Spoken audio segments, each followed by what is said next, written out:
الشيطان الرجيم بسم الله الرحمن الرحيم واذكر أخا عاد إذ أنذر قومه بالأحقاف وقد خلت النذر من بين يديه ومن خلفه ألا تعبدوا إلا الله إني أخاف عليكم عذاب يوم عظيم قالوا أجئتنا لتأفكنا عن آلهتنا فأتنا بما تعدنا إن كنت من الصادقين قال إنما العلم عند الله وأبلغكم ما أرسلت به ولكني أراكم قوما تجهلون فلما رأوه عارضا مستقبل أوديتهم قالوا هذا عارض ممطرنا بل هو ما استعجلتم به ريح فيها عذاب أليم تدمر كل شيء بأمر ربها فأصبحوا لا يرى إلا مساكنهم كذلك نجزي القوم المجرمين ولقد مكناهم في ماء مكناكم فيه وجعلنا لهم سمعا وأبصارا وأفئدة فما أغنى عنهم سمعهم ولا أبصارهم ولا أفئدتهم من شيء إذ قالوا يجحدون بآيات الله وحاق بهم ما كانوا به يستهزئون صدق اللہ العظیم۔ اور ذکر کر عاد کے بھائی حضرت ہود علیہ السلام کا جس وقت اس نے اپنی قوم کو ڈرایا احقاف میں، اور تحقیق گزر چکے ہیں ڈرانے والے اس سے پہلے بھی اور اس کے پیچھے بھی، یہ کہ مت بندگی کرو زمین پر کسی کی اللہ کے سوا، بے شک میں ڈراتا ہوں تم کو ایک بڑے دن کے عذاب سے۔ وہ کہنے لگے کیا تو ہمارے پاس آیا ہے کہ پھیر دے ہم کو اپنے معبودوں سے، سو لا جس کا تو ہم سے وعدہ کرتا ہے اگر تو سچوں میں سے ہے۔ تب ہود علیہ السلام نے کہا بے شک اس کا علم تو اللہ کے پاس ہے، میں تو پہنچا رہا ہوں پیغام جس کے ساتھ مجھ کو بھیجا جاتا ہے تمہارے پاس، لیکن میں تم کو دیکھتا ہوں نادان قوم ہو۔ پھر جب انہوں نے دیکھا ایک بادل ان کی وادی کے اوپر سامنے آ رہا ہے تو دیکھ کر کہنے لگے یہ بادل آ گیا ہے، ہم کو بارش برسائے گا۔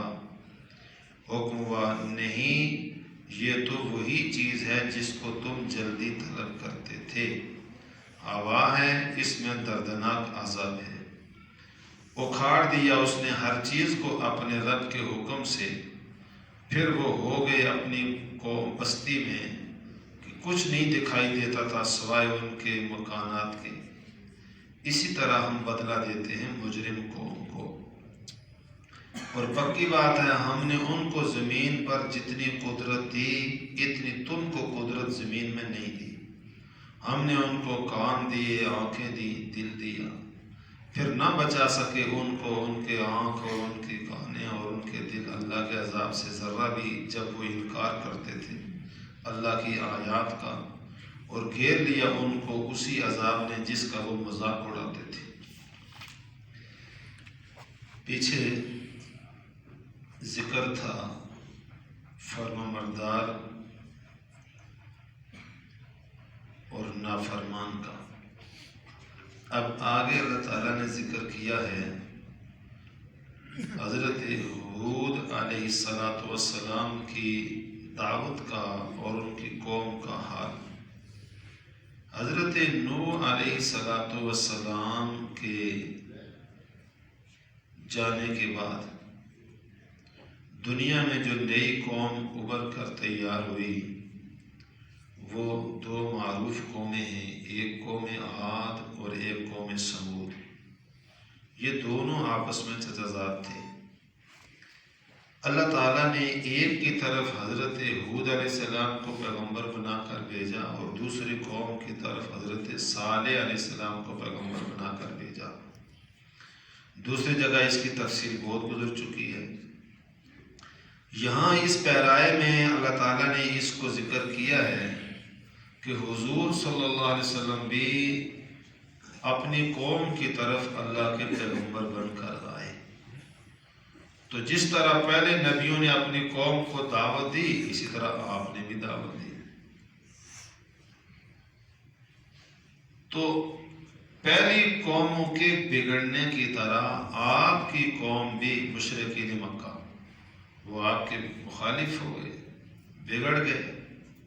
اللہ تبارک تعالیٰ نے اس جگہ اس طرز سے یہ واقعہ بیان کیا ہے کہ ہوش کے ناخن لو مکہ والو۔ جس طرح ہود علیہ السلام نے اپنی قوم کو بہت ڈرایا، بہت سمجھایا، لیکن انہوں نے ہود کو سچا نہ جانا اور چیلنج کرنے لگے کہ اگر ہمارے نہ ماننے پر اللہ کا عذاب آتا ہے تو لا کے دکھا، اگر تو سچا ہے۔ تو ہود علیہ السلام نے کہا عذاب لانا تو اللہ کے اختیار میں ہے، کب آئے گا اللہ کے علم میں ہے، میں نے اس کی بات تم کو پہنچا دی ہے، تم مانو گے تمہارا فائدہ ہوگا اور یہ نہ ماننے میں تم بے وقوف لگتے ہو مجھے۔ تو ایسے ہی نبی پاک صلی اللہ علیہ وسلم تم کو سمجھا رہے ہیں، ڈرا رہے ہیں، اور ایسے ہی اللہ کا قرآن قیامت تک تمام انسانوں کو اپنے اپنے وقت پر دعوت دے رہا ہے، اور جتنے انسان قرآن پاک کے ان احکام کو ماننے کے بجائے مقابلے پر آ رہے ہیں، یہ واقعہ ان سب کی عبرت کے لیے بیان کیا گیا ہے۔ فرمایا وَاذْكُرْ أَخَا عَادٍ، اے پیغمبر ذکر کیجئے عاد کے بھائی حضرت ہود علیہ السلام کا ذکر۔ اذ انذر قومہ بالاحقاف، جب اس نے اپنی قوم کو ڈرایا احقاف میں۔ احقاف ایسی زمین کو کہتے ہیں جس میں پہاڑ بھی ہو، صحرا بھی ہو۔ تو ان کی زمین ایسی تھی، ریت کا علاقہ بھی تھا، ارد گرد پہاڑ بھی تھے۔ تو جب سخت گرمی کا موسم ہوتا ہے تو گرمی کی وجہ سے ریت بھی دن کو گرم ہو جاتا ہے، پتھر بھی گرم ہو جاتے ہیں اور زمین بھی تندور بن جاتی ہے۔ تو ایسے علاقے میں یہ لوگ تھے، بہت طاقت والے، صنعت و حرفت والے، ایسی قوت اللہ نے ان کو عطا کی تھی کہ ان کا دعویٰ یہ تھا من اشد منا قوہ، ہم سے زیادہ طاقتور ہے قوم ایسے۔ لیکن یہ قوم بھی عقیدے کے اعتبار سے بگڑی ہوئی تھی، اللہ تعالیٰ کی ذات کے ساتھ اللہ کی مخلوق کو شریک ٹھہراتے تھے، اللہ کے سامنے سجدے کے بجائے اللہ کے غیروں کے سامنے سجدے کرتے تھے، اللہ کے غیروں کے نذرانے اور نیازے اور چڑھاوے سب کو چڑھاتے تھے، اللہ کے غیروں کو ہر جگہ حاجت روا، مشکل کشا، مختار کل، عالم الغیب، حاضر ناظر، یہ ساری باتیں اللہ کے غیر میں مانتے تھے۔ تو اللہ تعالیٰ نے حضرت ہود علیہ السلام کو ان کی ہدایت کے لیے نبی بنا کر بھیجا۔ فرمایا اذ انذر قومہ بالاحقاف، حضرت ہود علیہ السلام نے اپنی قوم کو ڈرایا وادی احقاف میں۔ آگے اللہ تعالیٰ نے فرمایا کہ یہ کوئی پہلی دفعہ کی بات نہیں ہے، قد خلت النذر من بین یدیہ ومن خلفہ، ہود علیہ السلام سے پہلے بھی ہمارے ڈرانے والے قوموں کی طرف بہت گئے، اور ہود علیہ السلام کے بعد بھی یہ سلسلہ رکا نہیں۔ اے محمد صلی اللہ علیہ وسلم آپ تک یہ بعد میں بھی ڈرانے والے ہمارے نبی اور رسول قوموں کی طرف آتے رہے۔ سب کی مشترکہ دعوت کیا ہے؟ اللہ تعبدوا الا اللہ، زمین پر کسی کو معبود مت مانو اللہ کے سوا، زمین پر کسی کو معبود مت مانو اللہ کے سوا۔ ابھی 2 دن پہلے انڈیا کے خبر نامے میں ایک منسٹر صاحب کی خبر چل رہی تھی، کہ وہ مندر گئے اور مورتی کی پوجا کی، مندر گئے اور مورتی کی کیا کی؟ پوجا کی۔ تو یہ اللہ کے غیر کی پوجا ہے۔ تو سارے نبیوں کی دعوت مشترکہ یہ ہے، وہ حضرت نوح علیہ السلام سے لے کر حضرت صلی اللہ علیہ وسلم تک، اللہ تعبدوا الا اللہ، اللہ کے سوا کسی کی عبادت نہ کی جائے، اللہ کے سوا کسی کو سجدہ نہ کیا جائے، اللہ کے سوا کسی کو حاجت روا نہ مانا جائے، اللہ کے سوا کسی کو نفع نقصان کا مالک اور مختار نہ مانا جائے، نہ کسی مورتی کو، نہ کسی بندے کو، خواہ وہ علی ہو، خواہ ولی ہو، خواہ نبی ہو، کوئی اللہ کے سوا حاجت روا، کوئی اللہ کے سوا ہر جگہ موجود، کوئی اللہ کے سوا مشکل کشا، کوئی اللہ کے سوا مختار کل نہیں ہے۔ سب نبیوں کی یہ مشترکہ دعوت ہے، اللہ تعبدوا الا اللہ، اللہ کے سوا کسی کو معبود نہ مانو۔ انی اخاف علیکم عذاب یوم عظیم، اگر تم اس عقیدے سے باز نہ آئے، اللہ کے غیروں کے سامنے سجدے کرتے رہے، تو میں تمہیں ڈرا رہا ہوں ایک بڑے دن کے عذاب سے۔ پھر اس عقیدے پر موت کے بعد ایک بڑا سخت عذاب آ رہا ہے۔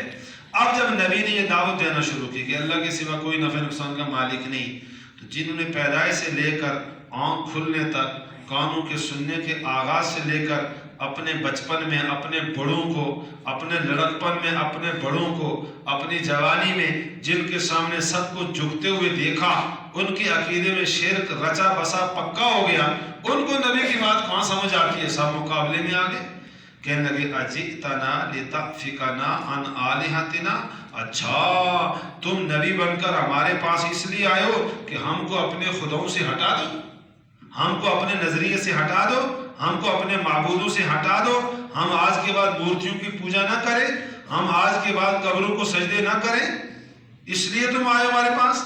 یہ بات ہم نہیں چھوڑ سکتے۔ اگر اس نہ چھوڑنے پر اگر اللہ کا عذاب آتا ہے جس کی تو دھمکی دے رہا ہے، تو قوموں نے کہا فاتنا بما تعدنا ان کنت من الصادقین، اے پیغمبر ہمارے پاس لے آ جس سے تو ہم کو ڈراتا ہے، جس کا تو ہم کو وعدہ دلاتا ہے عذاب کا، اگر تو سچوں میں سے ہے تو ہمارے پر وہ عذاب لا کے دکھا۔ اب پیغمبر نے کہا میں یہی تو بتا رہا ہوں، میرے اختیار میں کچھ نہیں، میں یہی تو بتا رہا ہوں کہ اللہ کے غیر کے اختیار میں، تم مجھے کہتے ہو تم لا کے دکھاؤ، میں کدھر لاؤں؟ انما العلم عند اللہ، ٹھیک عذاب آنے کا وقت کب ہے اس کا علم اللہ کے پاس ہے، اس کا علم اللہ کے پاس ہے۔ میں تو اتنی بات ہے کہ ابلغکم ما ارسلت بہ، کہ اللہ تعالیٰ نے مجھے یہ پیغام دیا ہے کہ ان کو بتا دو جو میری توحید پر ایمان نہیں رکھے گا میں اس کو عذاب میں ہلاک کروں گا، وہ میسج میں نے تم کو پہنچا دی ہے، میرا کام ہے صرف اللہ کا میسج، اللہ کا پیغام تم تک کیا کر دینا، اور اللہ نے یہ کہا جو نہیں مانے گا میں اس کو عذاب دوں گا، وہ بات میں نے تمہیں صاف بتا دی ہے۔ تم میری بات پر اعتماد نہیں کر رہے اور مقابلے پر کھڑے ہو اور عذاب کے لیے تیار ہو، وَلَكِنِّي أَرَاكُمْ قَوْمًا تَجْهَلُونَ، لیکن میں سمجھتا ہوں تم کو بیوقوف ہو، قوماً تجہلون، جاہل قسم کے لوگ ہو، نادان قسم کے لوگ ہو کہ اللہ کے عذاب کو برداشت کرنے کے لیے تیار ہو رہے ہو اور عقیدہ توحید اختیار کرنا تمہیں مشکل نظر آ رہا ہے۔ یہ قوم بگڑی رہی، ہود علیہ السلام کی دعوت کو قبول نہ کیا۔ اللہ تعالیٰ اپنے بندوں کو راہ راست پر لانے کے لیے مختلف طریقے اختیار کرتے ہیں۔ نبی کے ذریعے سے دعوت دلوا دی، یہ سمجھ آئی۔ اللہ تعالیٰ نے بہت ساری نعمتیں دے دی، مال دے دیا، اولاد دے دی، باغات دے دیے، کاروبار دے دیے، صحت دے دی، حکومت دے دی، کہ شاید ان نعمتوں میں سمجھے کہ کتنا کریم اللہ ہے جس نے مجھے یہ سب کچھ دے رکھا ہے تو میں اس کو مان لوں۔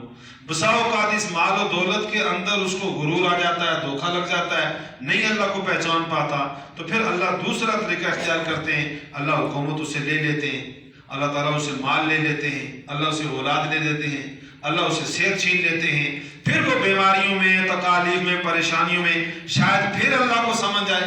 یہ اللہ کا طریقہ ہوتا ہے۔ اللہ تبارک و تعالیٰ نے ایسے ہی قوم عاد کو سمجھانے کے لیے آسمان سے بارشیں بند کر دی، قحط شروع ہو گیا، جیسے آج کل ہماری قوم کا رونا ہے۔ دعویٰ یہ تھا 5 سال پہلے کہ ہم نچلے طبقے کو کیا کر رہے ہیں؟ اوپر لا رہے ہیں، پس گیا بہت طبقہ، ہم اس کو اوپر لائیں گے، اور اوپر لاتے لاتے اوپر والے بھی نیچے آ گئے. ہمارا یہ حال ہو گیا. اس وقت ہر آدمی رو رہا ہے، دکاندار رو رہا ہے، فیکٹری والا رو رہا ہے، کارخانے والا رو رہا ہے، مل والا رو رہا ہے، گارنوں والا رو رہا ہے، گاڑی والا رو رہا ہے، سب پریشان ہیں. تو سمجھو یہ حکومت کا کیا کرایا نہیں ہے، ہماری بدعمالیوں کی اوپر سے سزا آ گئی ہے. اللہ تعالیٰ کبھی یہ طریقہ لاتے ہیں کہ شاید بندے اس طرح توبہ کر لیں، سمجھ لیں، معافی مانگ لیں مجھ سے. اللہ نے ان پر بارشیں بند کر دی. جب آسمان سے بارشیں بند ہوئی، زمین سے فصل اگنا ختم ہو گئے، تو قحط سالی طاری ہو گئی. حضرت ہود علیہ السلام نے ان کو کہا یا قوم استغفروا ربکم، اے قوم اللہ سے معافی مانگو. کیا ہوگا؟ یرسل السماء علیکم مدرارا، آسمان سے بارش شروع ہو جائے گی. یمددکم باموال وبنین، تمہارا مال بھی بڑھ جائے گا، اولاد بھی بڑھ جائے گی، تم دنیا کے اندر رہو گے. تو یہ آگے سے پتہ کیا کہیں، جد جد پڑ جائے گا، اللہ بارش بند ہوئی نہیں.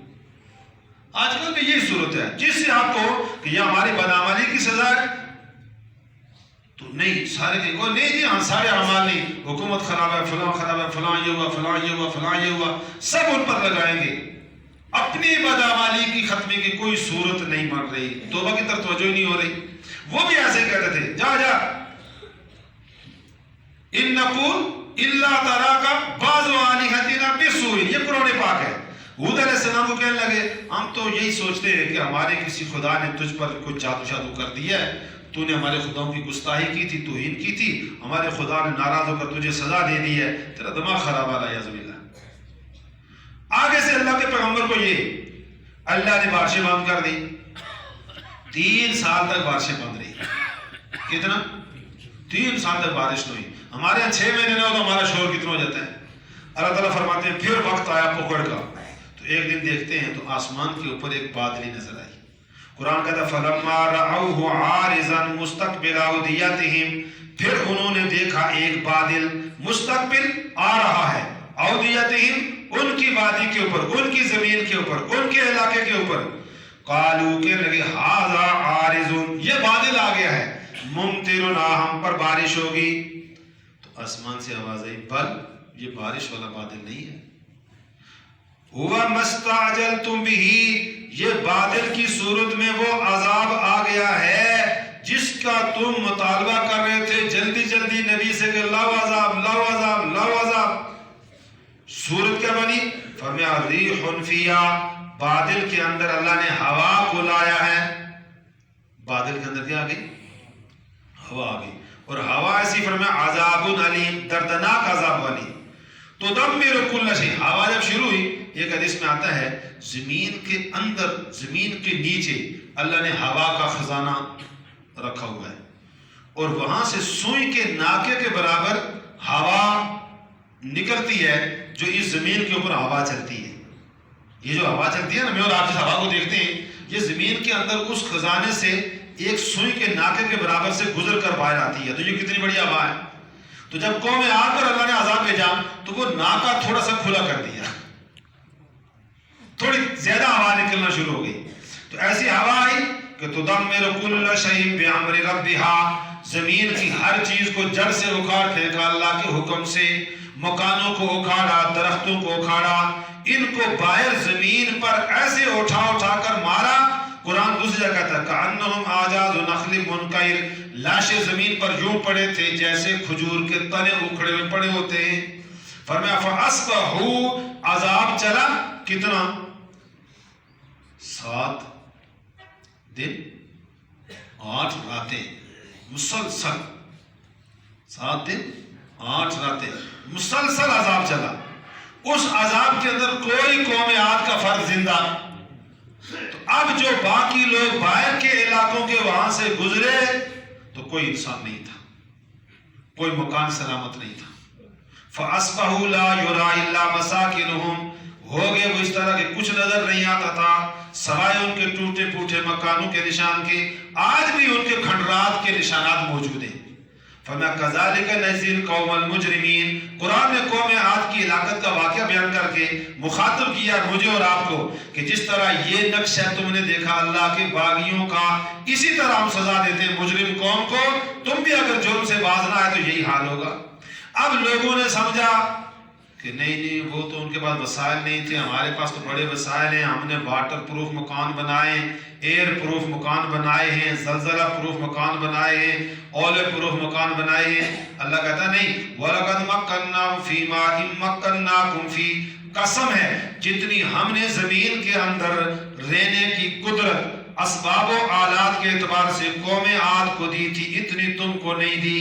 جتنی عمر ان کو ملی اتنی تم کو نہیں ملی، جتنی طاقت ان کو ملی اتنی تم کو نہیں ملی، جتنی عقل ان کو ملی اتنی تم کو نہیں ملی. جیسے انجینئر وہ تھے مکانات کے ڈیزائننگ پتھروں کو تراش کر اندر بنانے والے، اتنا تمہارے پاس کچھ نہیں ہے، وہ نہیں بچا سکے، تم کیسے بچو گے؟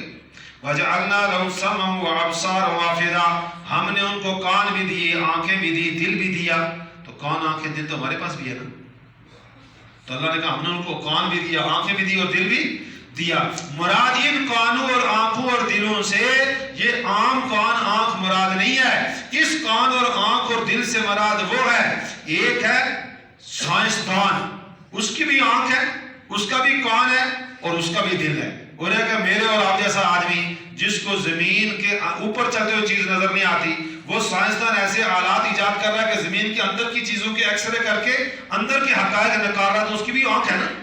ایک وہ آدمی ہے جو چاند پر پہنچ گیا ایسی مشین ایجاد کر کے، اس کی بھی آنکھ ہے نا. تو یہ ان آنکھوں کا ذکر ہے کہ جو آنکھیں صنعت و حرفت والی تھی، جو آنکھیں بڑی ہنر والی تھی، بڑے کام والے کام تھے. لیکن فما اغنا عنہم سمعہم ولا ابصارہم ولا افئدتہم من شیء. قربان جائیں قرآن پہ. فرمایا جب میرا عذاب آیا پھر ان کے وہ کان لائق فائق، پھر وہ ان کی آنکھیں دیکھنے والی سمجھدار، پھر وہ ان کے دل ذرہ بھی اللہ کے عذاب سے نہیں بچا سکے. اذ کانوا یجحدون، جب وہ اللہ کا انکار، رسول کا انکار، دین کا انکار کر رہے تھے، جب وہ انکار کر رہے تھے بے آیات اللہ، اللہ کی آیتوں کا، تو جس عذاب کا مذاق اڑا رہے تھے حاق بہم ما کانوا بہ یستہزئون، اسی عذاب نے ان کو گھیر لیا، اسی عذاب نے جس کا وہ استہزاء کرتے تھے. قوم عاد کو اللہ نے ہلاک کر دیا اتنی بڑی طاقت ہونے کے باوجود. یاد رکھو قوم عاد کو جو اللہ نے طاقت دی تھی، آج تک کوئی قوم اس طاقت والی اللہ نے پیدا ہی تو وہ نہیں بچ سکے اللہ کی نافرمانی میں، تو ہم کیسے بچ سکتے ہیں؟ یہ دعوت فکر ہے. آج بھی امت مسلمہ من حیث القوم اجتماعی طور پر جب تک توبہ استغفار نہیں کرتی تو یہ مہنگائی کا طوفان، یہ کورونا کا طوفان، اور ابھی نئے جو ہے وہ مرض آ رہے ہیں جی، ابھی ملیریا آ رہا ہے، ابھی پتہ نہیں کمپین آ رہا ہے، ابھی روبیلا آ رہا ہے، پتہ نہیں کیا کیا نئی ویکسینیں شروع ہو گئی ہیں. 9 ماہ سے لے کر 15 سال تک کے بچوں کو اب سکولوں میں پکڑ کر ویکسینیں لگانا شروع ہو گئے. وہ جی یہ اس کی حفاظت ہے، یہ اس کی حفاظت ہے، یہ اس کی حفاظت ہے. سب اللہ کے عذاب کی شکلیں ہیں، لیکن قوم توبہ استغفار پر نہیں آ رہی. اللہ مجھے اور آپ کو سمجھ کی توفیق عطا فرمائے. ربنا تقبل منا انک انت السمیع العلیم برحمتک یا